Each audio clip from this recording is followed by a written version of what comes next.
بسم الله الرحمن الرحيم. مرة أخرى نجدد لكم التحية أحبتي الكرام مشاهدي قنوات شبكة الإعلام العراقي.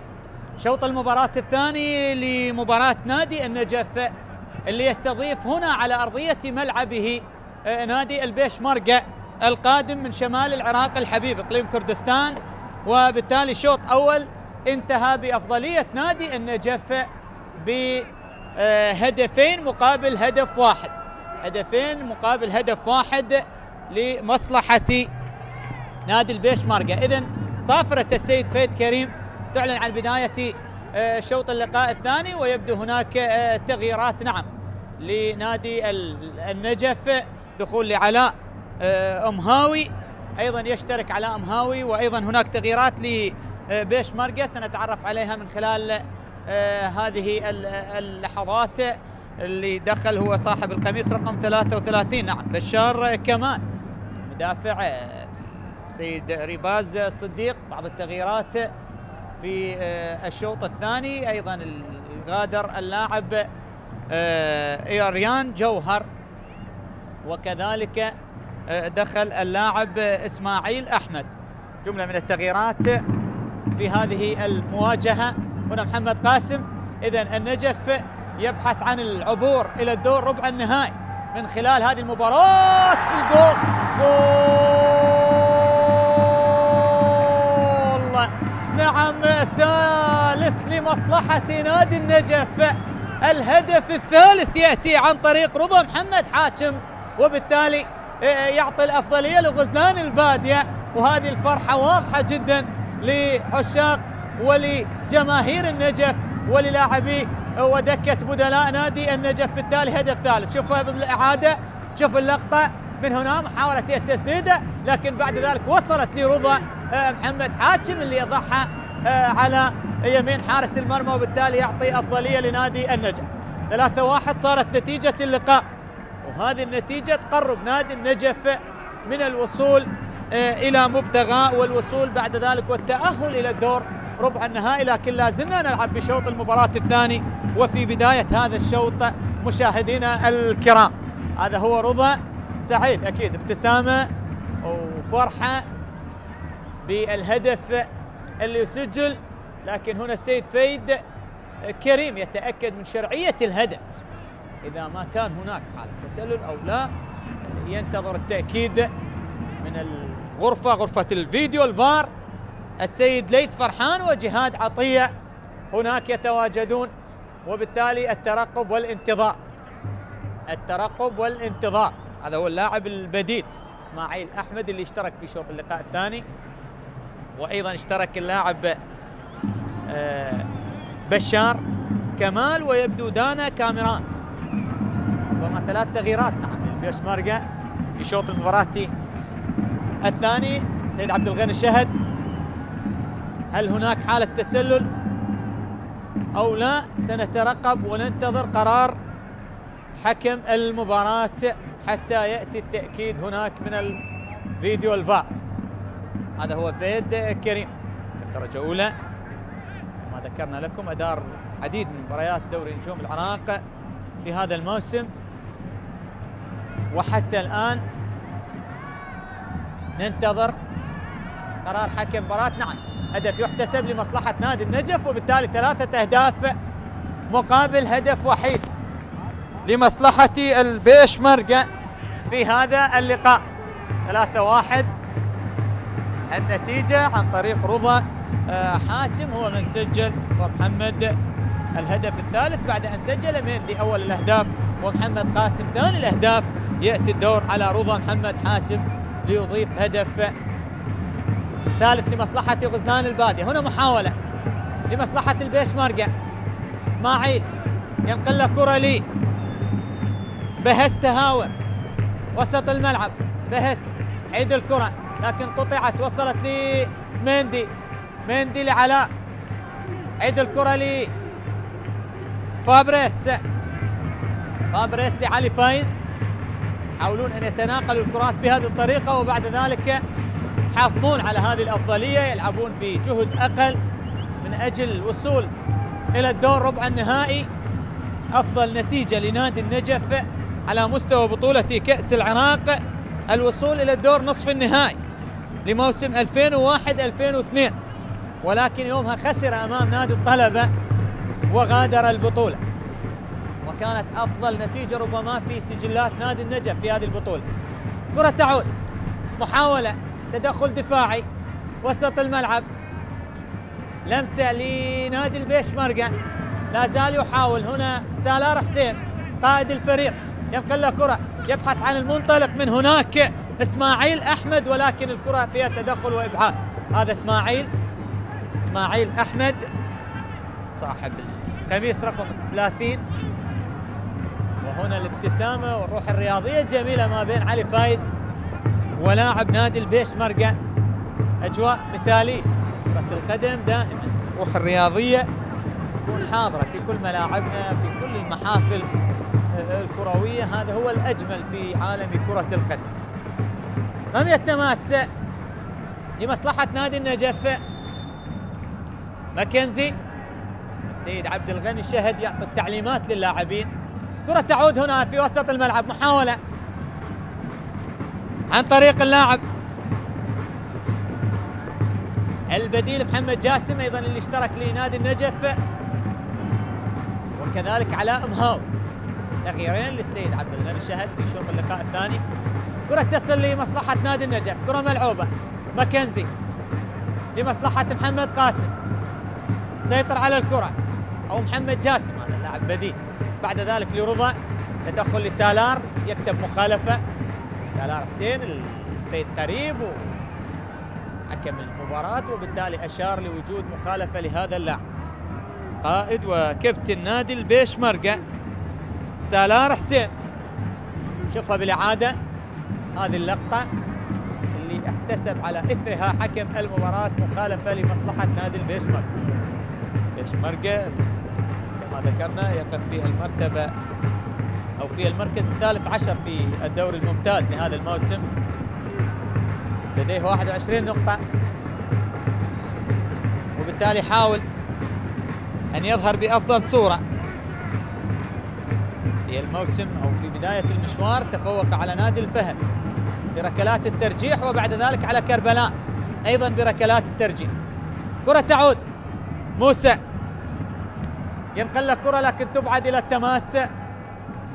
النجف يبحث عن رابع الأهداف، ونادي البيشمركة من أجل تقليص الفارق، ونحن نترقب وننتظر قادم الدقائق. كرة ملعوبة لمصلحة فابريس وسط الملعب، محمد صالح عيدها لمحمد جاسم، محمد نادي النجف، كرة ملعوبة لكن تدخل قطع ممتاز لدفاعات نادي البيشمركة. هذا سالار حسين لبهست، هاوري عيد الكرة لسالار، سالار تدخل من أمامه، وبعد ذلك الراسية كرة في وسط الملعب. سولي يحاول قطع الكرة في الكرة الماضية أو أمان في اللقطة الماضية، نعم أمان هو من حاول.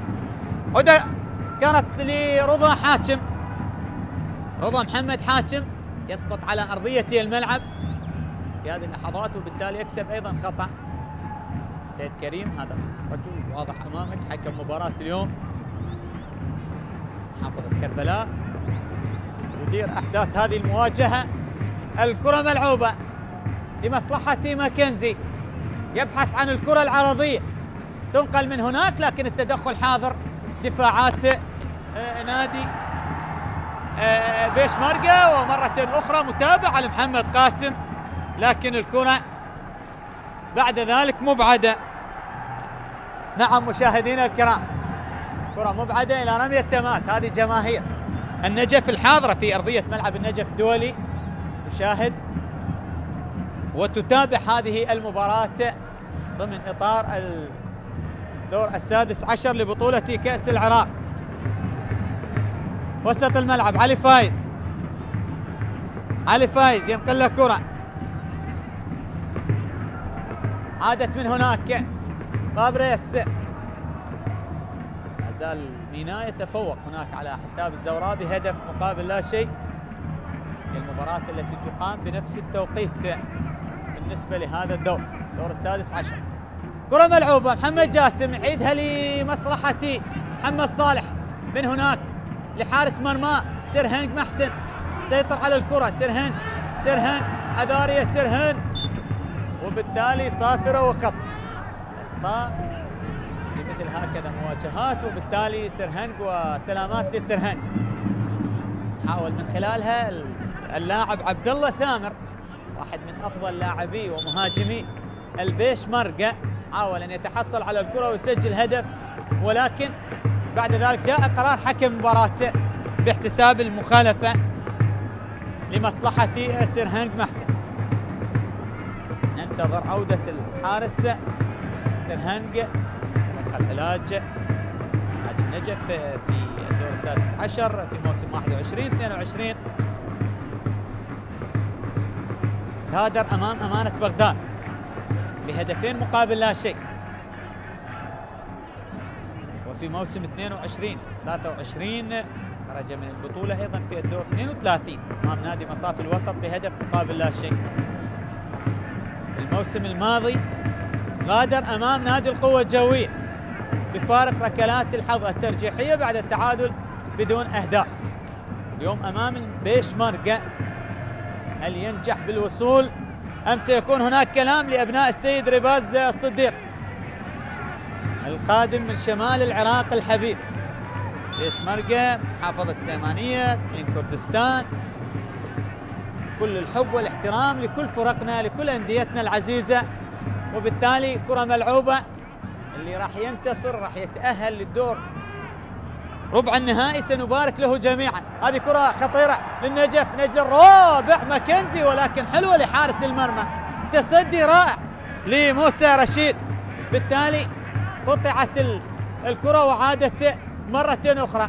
نجف يحاول، ماكنزي نجل الكرة العرضية ممتازة، تمريرة حاضرة، ولكن تدخل دفاعي للاعب اسماعيل احمد، عادت لفابريس يسدد من هذه المسافة، سهلة بإحضان حارس المرمى، سهلة بإحضان حارس المرمى، واضح بالصورة أمامك مشاهدينا الكرام، لمصلحة نادي البيشمركة. مواجهة ضمن الدور السادس عشر لبطولة كأس العراق. أحبتي الكرام نتابع الكرة مبعدة، علي فايز انقل كرة للأمام، ولكن تبعد كالعادة إلى خارج أرضية الملعب، خارج أرضية الملعب.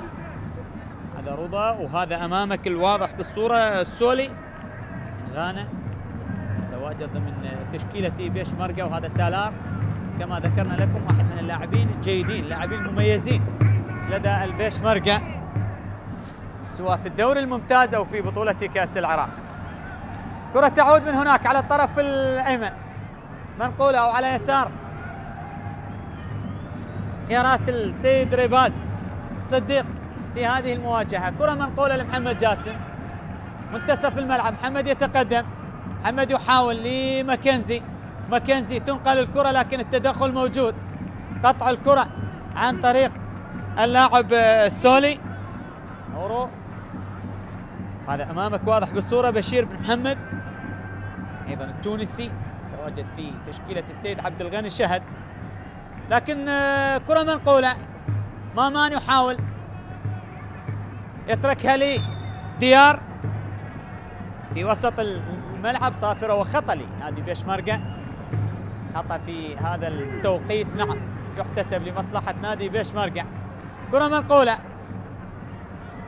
وسط الملعب، مامان سيطر على الكرة، بيشمركة هل سيسجل؟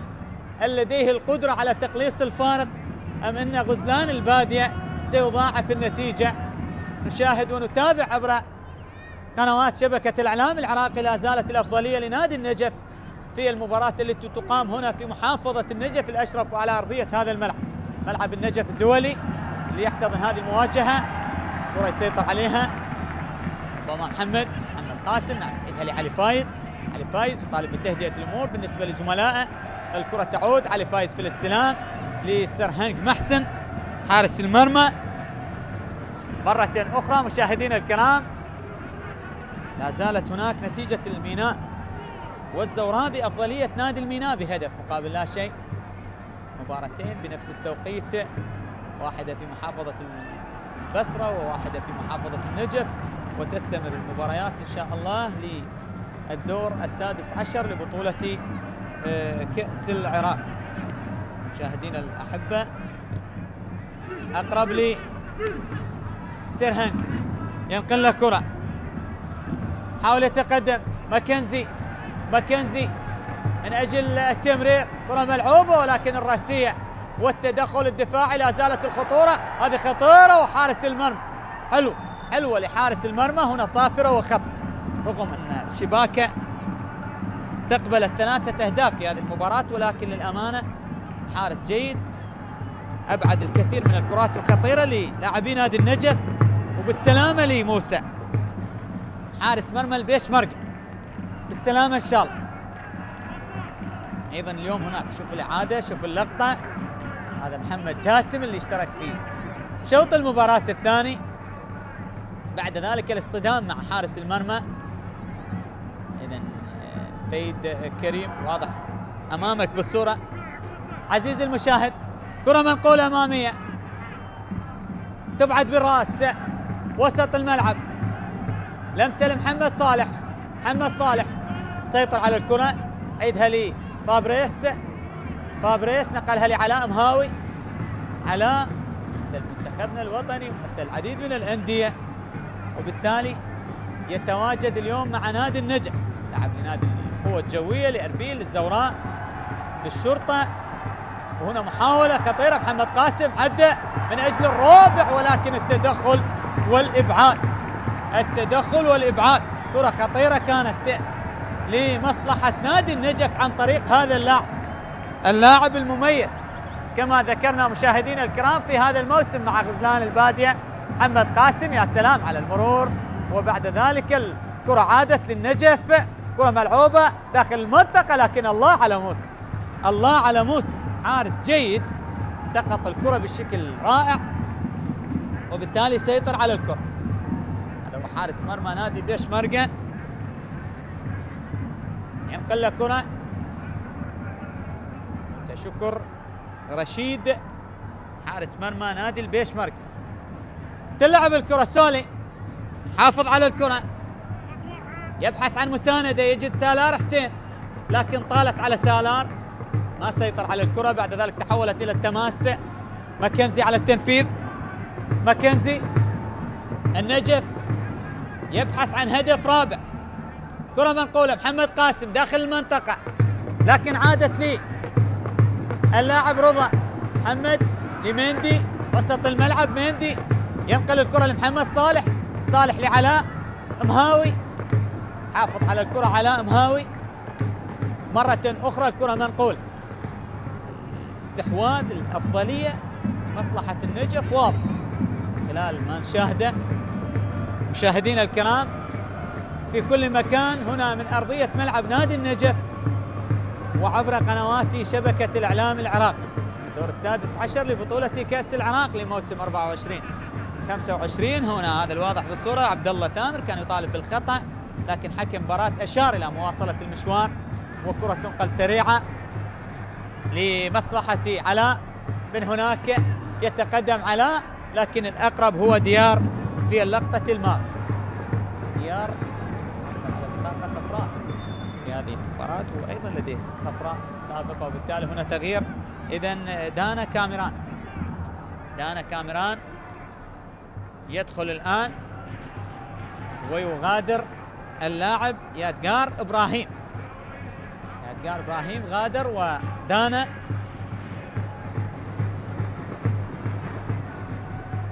كرة ملعوبة، سالار بالراس تبعد،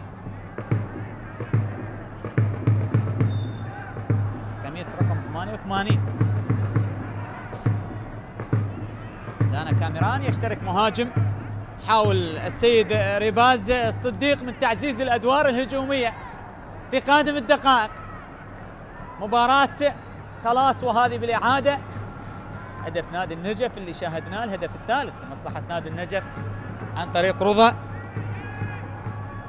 3 أهداف لغزلان البادية مقابل هدف وحيد لمصلحة بيشمركة.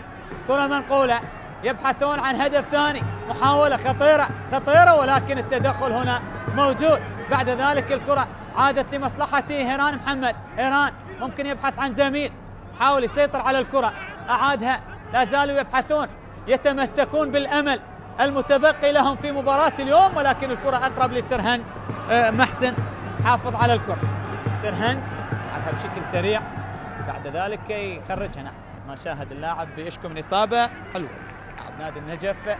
وبالسلامة هنا للاعب سالار حسين قائد فريق بيشمرقة، حدث مع حكم مباراة يعني يطالب بوجود خطأ، ولكن حكم المباراة أشار إلى مواصلة المشوار. السيد فهد كريم قاضي مباراة اليوم. مرت الكرة إلى خارج أرضية الملعب. سرهنج يلعب الكرة أقرب لماكنزي، حافظ عليها، ماكنزي يتقدم، تمريرة ممتازة من هناك وصلت للاعب البديل ربما، ولكن طالت الكرة وقطعت إلى خارج أرضية الملعب. ربما بشير طالت عليه في اللقطة الماضية. حبة المشاهدين الكرام، كرة ملعوبة، مندي يحاول، محمد قاسم، تمريرة لعلاء، مهاوي يسدد والكرة إلى خارج أرضية الملعب. خارج أرضية الملعب، تحولت إلى ركلة ركنية، يبدو ركنية لمصلحة نادي النجف. دقيقة 67 وهنا السيد عبد الغني شهد 3 أهداف مقابل 1. الكرة تصل لماكنزي، أحمد حسن، ممكن الكرة العرضية، أحمد يحاول ولكن القطع ممتاز لسالار حسين كابتن بيشمرقة.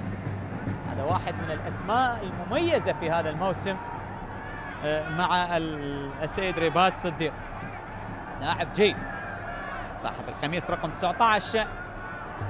وهنا السيد فهد كريم حكم مباراة اليوم. ربما احتسبت ركلة مرمى، نعم ركلة مرمى لمصلحة نادي بيشمرقة.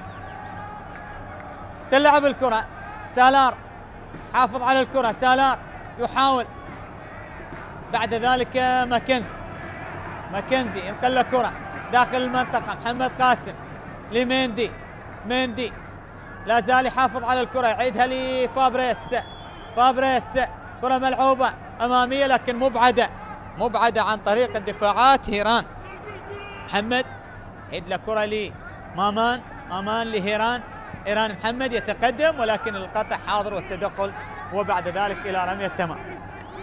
عبد الغني شهد غاضب، لاعبين طالبهم بالتركيز، طالبهم بأداء أفضل في قادم الدقائق، لأنه يعلم بأن كرة القدم تتغير بلحظات، وبالتالي يا سلام على المرور، يا سلام على اللقطة الماضية، محاولة للاعب إسماعيل أحمد، وبالتالي الكرة وصلت هنا، لا زالت الخطورة قائمة. إيران أحمد ولكن تدخل ممتاز، بعد ذلك لفابريس يتدخل ويبعد الكرة، وهنا صافرة وخطأ، هنا صافرة وخطأ في اللقطة الماضية. اللقب على مستوى بطولة كأس العراق كان من نصيب نادي الزوراء الموسم 75-76 يوم انتصر ب5 أهداف مقابل لا شيء على نادي البلديات، أول لقب في كأس العراق على مستوى أنديتنا، وآخر لقب كان من نصيب نادي الشرطة في الموسم الماضي على حساب نادي القوة الجوية بهدف مقابل لا شيء. في هذا الموسم من سيكون صاحب الحظ السعيد بالحصول على اللقب؟ كأس العراق. لا زلنا ننتظر ولا زلنا نعيش أجواء الدور السادس عشر، الحديث عن اللقب لا زال مبكر. كرة ملعوبة بالراس، صافرة وخطأ، خطأ لمصلحة بيشمرقة لهذا اللاعب ديار، يتحصل على المخالفة. أيضا لدينا تغيير قادم، يغادر بهست، يترك أرضية الملعب والدخول لمحمد عثمان، أيضا لاعب خط وسط. محمد عثمان يتواجد بالقميص رقم 24 بديلا لبهست هاور. صاحب القميص رقم 4 غادر، ومحمد عثمان هو من يشترك الآن لمصلحة بيشمركة. تغييرات السيد ريباز صديق لا زالت مستمرة، ولكن نتيجة المباراة لا زالت تشير لأفضلية نادي النجف. 20 دقيقة متبقية على نهاية الوقت الأصلي لعمر هذا اللقاء، وغزلان البادية يتفوق بهدفين بثلاثة أهداف عفوا مقابل هدف واحد. كرة تصل لمحمد قاسم وسط الملعب، محمد ينقل له كرة ممتازة، ماكنزي يتقدم داخل منطقة الجزاء، يحاول ماكنزي ولكن سالار دائما في الموعد في المكان المناسب. الولي سالار ترجع الكرة يكسب من خلالها مخالفة أو ربما ركلة مرمى. حكم مباراته سيد فهد كريم على وجود ركلة مرمى على اعتبار أن الكرة قد غادرت أرضية الملعب. نعم مشاهدينا الأحبة في كل مكان عبر قنوات شبكة الإعلام العراقي، لازلنا نتواصل معكم هنا بأجواء هذا اللقاء ما بين النجف والبيشمركة، والنتيجة لمصلحة نادي النجف. وهنا كرة ملعوبة وتدخل دفاعي وحاضر، بالتالي فابريس يبعد الكرة تصل لماكنزي، يتقدم ماكنزي، يحاول ماكنزي لكن قطع الكرة بعد ذلك تدخل حاضر. مامان حاول. هنا نتيجة المباراة واضحة أمامك عزيزي المشاهد، 3 لمصلحة نادي النجف مقابل هدف لبيشمركة. غدا بحول الله تعالى 4 مواجهات. نوروز يستضيف نادي الحسين، هذا محافظة العاصمة بغداد. الطلبة على ملعب المدينة يستضاف أمانة بغداد، والشرطة على أرضية ملعب الشعب الدولي يستضيف نادي الموصل، وزاخو هناك في زاخو يستضيف نادي القرب. اليوم هناك لقاء القوة الجوية، القاسم في تمام الساعة 7:30 على ملعب الشعب الدولي، ودهوك مع ميسان في ملعب دهوك في تمام الساعة 7:30. كرة ملعوبة خطيرة جدا، خطيرة لمصلحة بيشمركة، وبالتالي حكم المباراة ربما أشار إلى وجود ركلة جزاء لبيشمركة، وللاعب البديل للاعب دانا كاميران يتحصل على ركلة جزاء لمصلحة بيشمركة بهذا الاصطدام وهذا التدخل للسرهنج محسن. إذن حكم اللقاء يشير إلى وجود ركلة جزاء لمصلحة بيشمركة من أجل تقليص الفارق. ربما شاهد بطاقة، نعم بطاقة صفراء قد تكون لسرهنج محسن، بطاقة صفراء ستكون حاضرة لسرهنج محسن.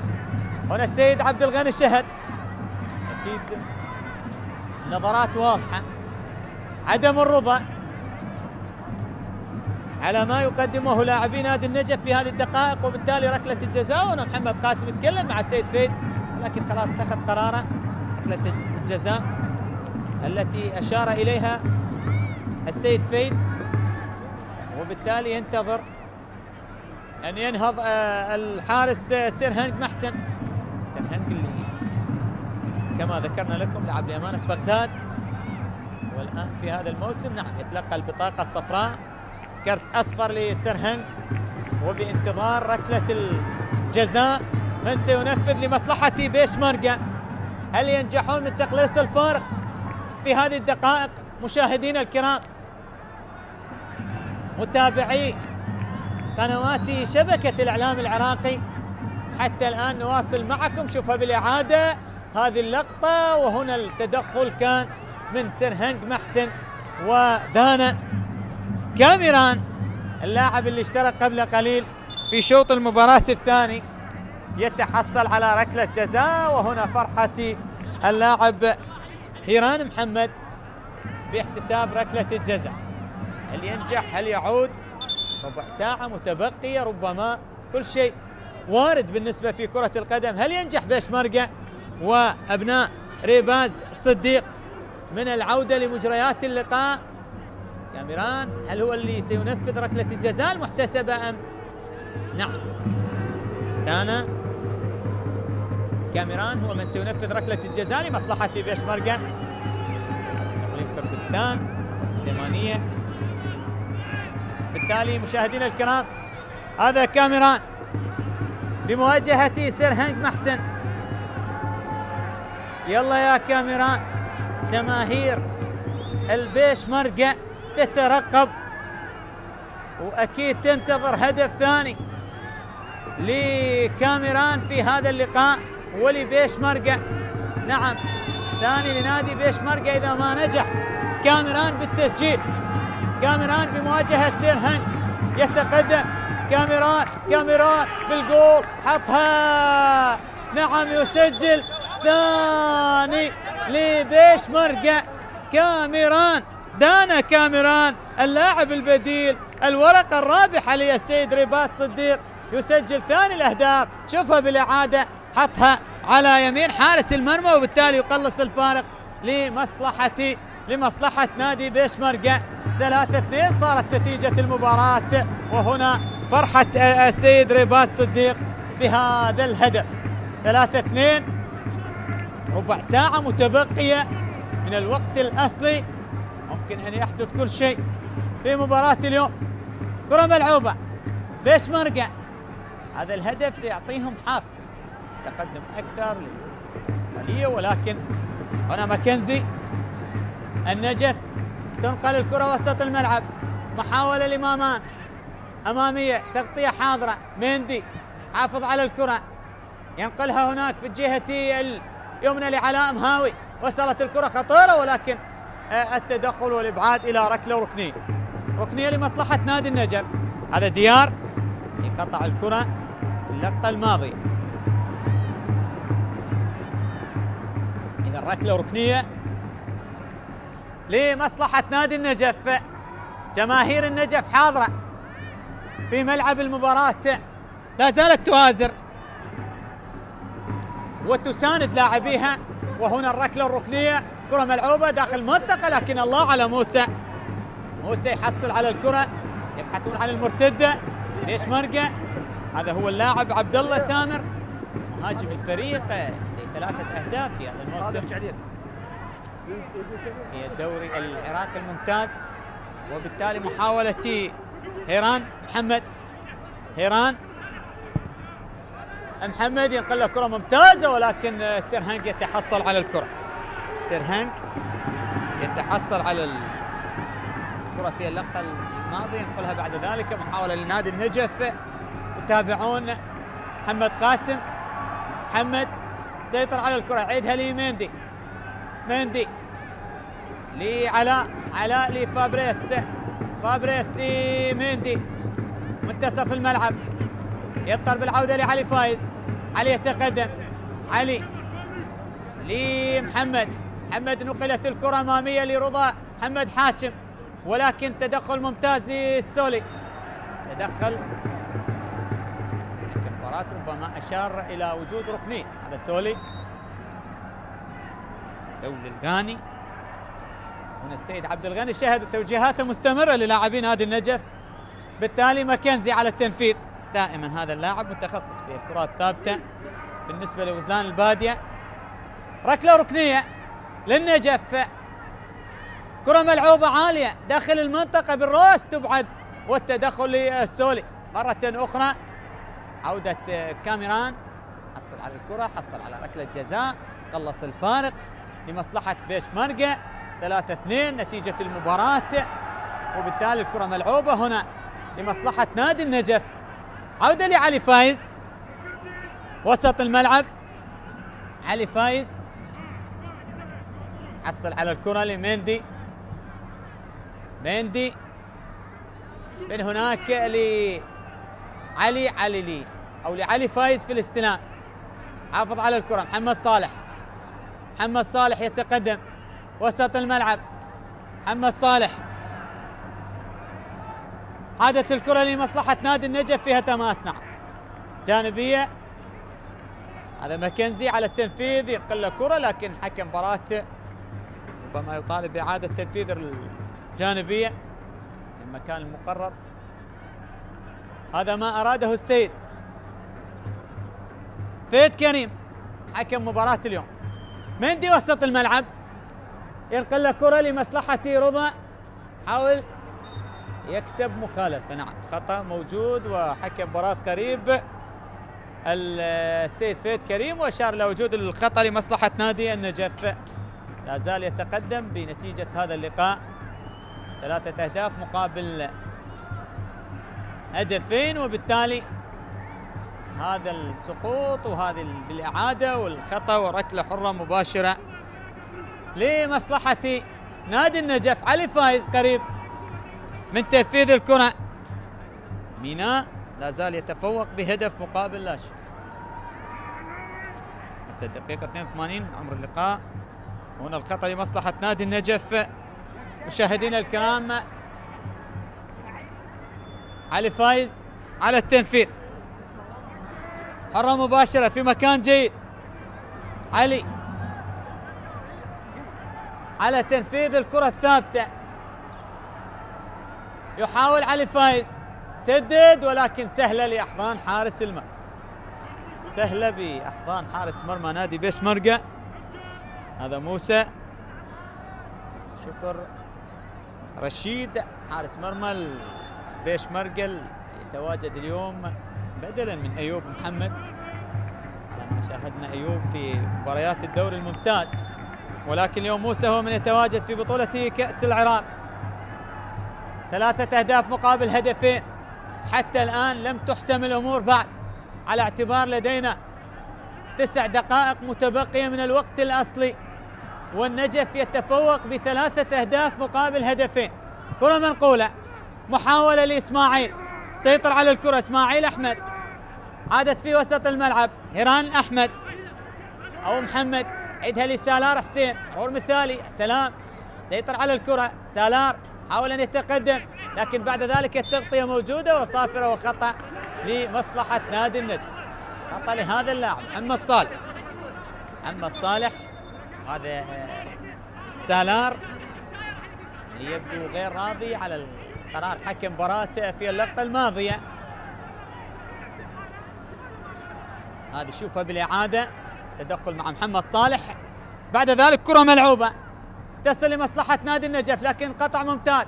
مامان حاول يسيطر على الكرة، ينقلها، يبحث عن مساندة لعبد الله ثامر، لكن التدخل والصافرة والخطأ. خطأ لمصلحة نادي النجف. مندي ينقل له كرة باتجاه ماكنزي ممتازة، ولكن موسى الأقرب يتحصل على الكرة. لعبها لسالار، سالار عادت لمامان وسط الملعب، مامان نقل ممتاز لإسماعيل، إسماعيل، وهنا ريباز يطالب لاعبيه بالتقدم أكثر للأمام. كرة ملعوبة داخل منطقة الجزاء، ولكن أقرب لسرهنج محسن حارس المرمى. سرهنج محسن حارس المرمى حصل على الكرة، يواصل مشواره السيد عبد الغني شهد مع نادي النجف ويتأهل للدور ربع النهائي، أم أن ريباز صديق سيكون له رأي آخر مع بيشمركة في مباراة اليوم؟ من سيحقق اللقب ويضيف اسمه إلى سجلات المدربين اللي حصلوا على لقب بطولة كأس العراق؟ هناك اسماء رائعة في سماء الكرة العراقية وفي التدريب العراقي. سيد أنور جسام 5 ألقاب، فلاح حسن 3 ألقاب، تار أحمد لقبين مع الطلبة، عدنان حمد لقبين مع الزوراء، أيوب وديشو لقبين مع القوة الجوية، مؤمن سليمان مع الجوية مع الشرطة أيضا لقبين، وبالتالي آخر لقب كان لنادي الشرطة. عاد في هذا الموسم من سيكون صاحب اللقب ننتظر من خلال المباريات القادمة ومن خلال الأدوار المتبقية لبطولة كأس العراق لموسم 24-25. هنا صافرة وخطأ لمصلحة نادي النجف، خطأ لمصلحة نادي النجف. السيد فهد كريم حكم المباراة، وهذه اللقطة هذه بالإعادة اصطدام بين مامان وكذلك لاعب نادي النجف اللاعب محمد قاسم. بالسلامة لكلا اللاعبين، سلامات لمحمد، سلامات لمامان. الكادر الطبي والعلاجي يتدخل، هذا هو السيد عبد الغني شهد مدرب نادي النجف. حتى الآن التفكير بقادم الدقائق.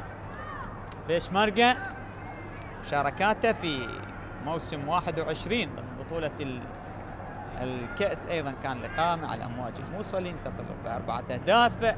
كذلك واجه مصافي الشمال وتفوق بهدف، وبعد ذلك خسر من القاسم بهدف مقابل لا شيء ودع البطولة. في موسم 22 قابل نفط الشمال وانتصر بهدفين مقابل 1، وتفوق أيضا على الأمواج الموصلي 4-0، وخسر بركلات الترجيح أمام غازي الشمال وودع الموسم، موسم 22. الآن ننتظر مشاهدينا الكرام، نترقب معاكم في الموسم الماضي أيضا بيشمركة كانت له مشاركة، لكن بعد هذه المحاولة كرة تلعب علاء مهاوي أمامية داخل المنطقة، خطيرة لبشير، ولكن الكرة أبعدت من أمام. كرة كانت خطيرة جدا لمصلحة نادي النجف، قطعت عن طريق الدفاعات، عادت لي فابريس ينقل له كرة، يبحث عن علاء مهاوي، سيطر على الكرة علاء، ولكن قطعت ممتازة لدفاعات بيشمركة، تعود في وسط الميدان. محاولة لهيران أو سالار حسين، سالار نقلها لإسماعيل أو للاعب عبد الله، هذا انتقل على جهة اليمين عبد الله ثامر، عبد الله يحاول سالار، كرة عرضية ولكن سهلة، وصلت لأحضان حارس المرمى. بيشمركة لعب في موسم 24 موسم ماضي مع الصناعات الكهربائية وفاز بهدف مقابل لا شيء، وبعد ذلك خسر من نادي النفط في بغداد بهدف مقابل لا شيء، وودع الموسم الماضي. الآن أمام نادي النجف، لا زال يتأخر بنتيجة اللقاء في الدور السادس عشر ب3 أهداف مقابل هدفين. ربما هناك 3 دقائق، أيضا تغييرات قادمة لمصلحة بيشمركة.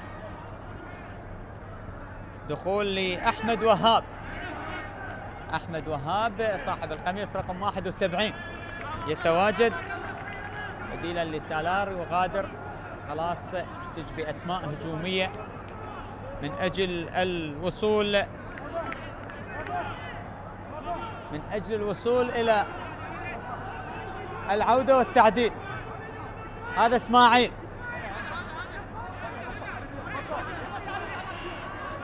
على تنفيذ الركلة الركنية، تلعب الكرة خطيرة بالراس، لكن تدخل وإبعاد من خلال هذه المحاولة مرة أخرى صافرة وخطأ لمصلحة نادي النجف، لكن مباراة قريب.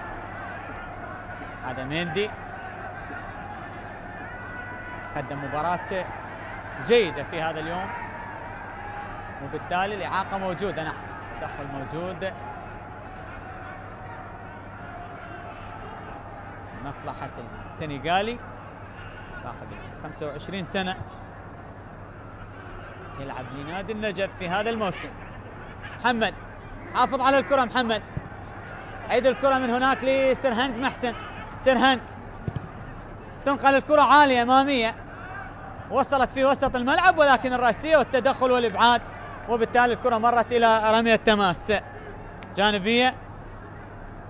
هناك مشاهدينا الكرام نذكر يبقى نادي الزوراء الأكثر حصولا على الألقاب، 16 لقب في خزائنه، جوية 6 ألقاب، 4 مرات وصيف، الزوراء 16 3 وصيف، طلب لقبين 6 مرات وصيف، الشرطة لقب مع 5 مرات وصيف، كذلك النادي الصناعة حصل على لقب بطولة كأس العراق، وأيضا نادي الجيش لقبين، وكذلك نادي الرشيد.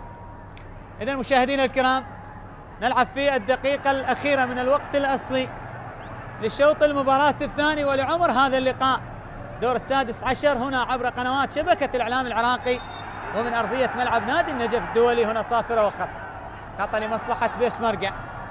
النجف لا زال يتفوق ب3 أهداف مقابل هدفين على حساب بيشمركة في الدور السادس عشر لبطولة كأس العراق للموسم 24-25. هنا خطأ للقادم من شمال العراق الحبيب بيشمركة، سليمانية، كرة ملعوبة عالية وسط الملعب، رأسية مبعدة، ماكنزي يحاول، ماكنزي كرة تتخلص عن طريق الدفاعات، بعد ذلك العودة بيشمركة. دقائق كرة القدم ما فيها امان حتى الدقائق الأخيرة، وبالتالي بيشمركة لا زال يتمسك بالعودة بأمل العودة لأحداث هذا اللقاء مع وجود 5 دقائق. نعم 5 دقائق تضاف بتقديرات حكم المباراة أو بتقدير حكم المباراة السيد فهد كريم.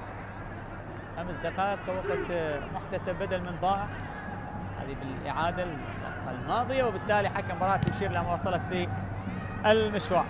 كرة ملعوبة، مامان يحاول لمصلحة بيشمركة، راسية أقرب لديار، ينقل له كرة لمصلحة اللاعب البديل اسماعيل، اشترك قبل قليل أو اشترك في شوط المباراة الثاني. عودة لمندي، مندي للنجف، ممكن عادل نجف يخطف له هدف في هذه اللحظات. الكرة تصل لمندي، مندي يتقدم، حافظ على الكرة، يضطر بالعودة هناك لفابريس، فابريس لمحمد، محمد لماكنزي، ماكنزي نقلات باقدام لاعبين نادي النجف، يحاولون كسب الدقائق المتبقيه، الوقت الاضافي محتسب، يحاولون ان يسيروا بهذه الطريقه بالحفاظ على الكره، بالاستحواذ على الكرات في وسط الملعب، لكن بيشمركة من خلال الكرات عاد يخطف له واحده مرتده ممكن ان يفعلها، ولكن الكره عادت مامان غير مسار اللعب لمحمد او لعبد الله. عبد الله ثامر مر بشكل ممتاز، عبد الله يتقدم، يحاول عبد الله، نقلت الكره لكن اقرب لفابريس، وبالتالي يقطع الكره الى تصل سهله ل سولي، حافظ على الكره نورو سولي، ينقل له كره عاليه اماميه، محاوله التدخل وبعد ذلك التسديد لاسماعيل، الكره مرت الى خارج ارضيه الملعب، خارج ارضيه الملعب. هناك تغيير قادم لمصلحه نادي النجف. نعم نادي النجف يونس حمود يستعد للدخول، يونس الورقه القادمه لكن بديله لمن ننتظر؟ ربما محمد قاسم اللي يشكو من اصابه، محمد قاسم اللي يشكو من اصابه، ربما ننتظر ونشاهد مشاهدينا الكرام. لكن هنا يونس حمود اللي يستعد للدخول بالنسبه لفريق نادي النجف. النجف يقترب من خطف بطاقه التاهل الى الدور الربع النهائي لبطوله كاس العراق لموسم 24-25. مشاهدينا الكرام،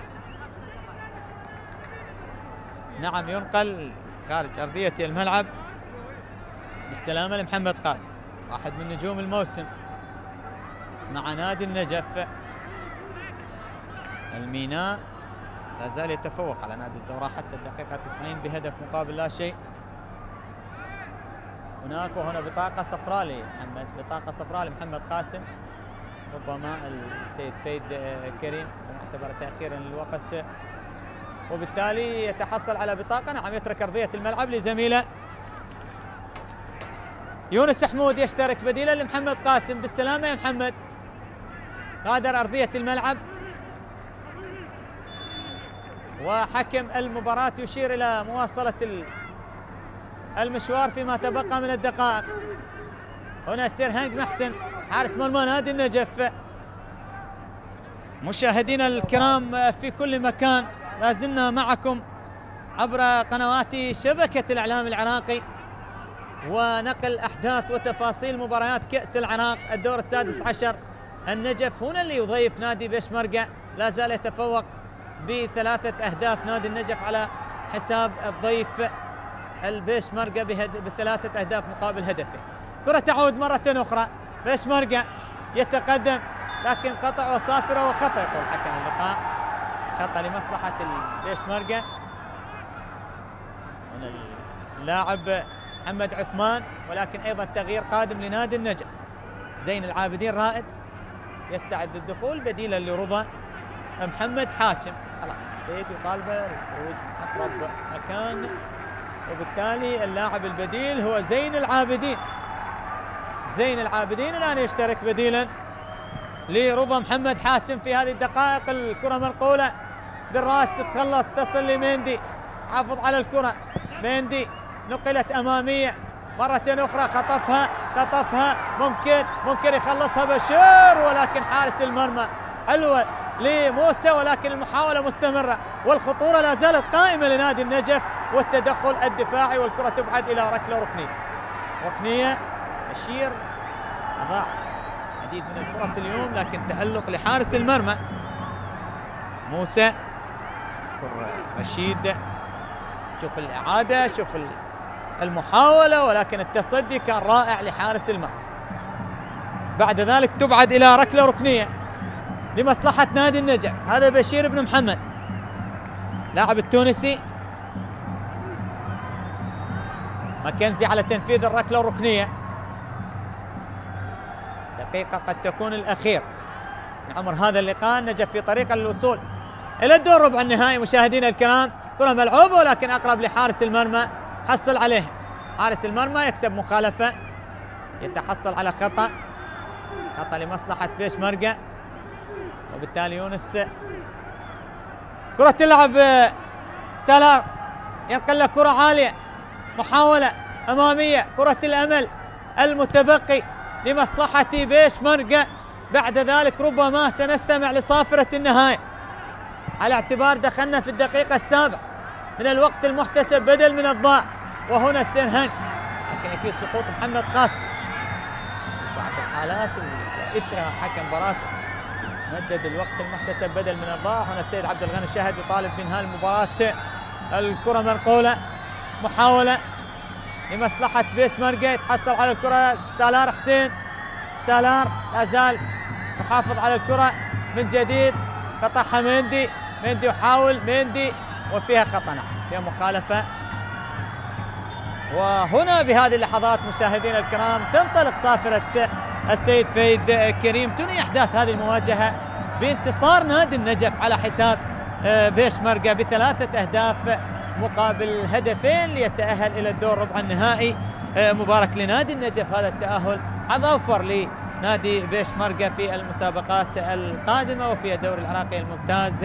إذن هكذا تنتهي أحداث هذه المباراة. مشاهدينا الكرام، كنت معكم بالصوت والصورة عبر قنوات شبكة الإعلام العراقي، معلقكم عباس الميالي، حتى ألقاكم في مباريات قادمة. هذه تحياتي لكم وإلى اللقاء.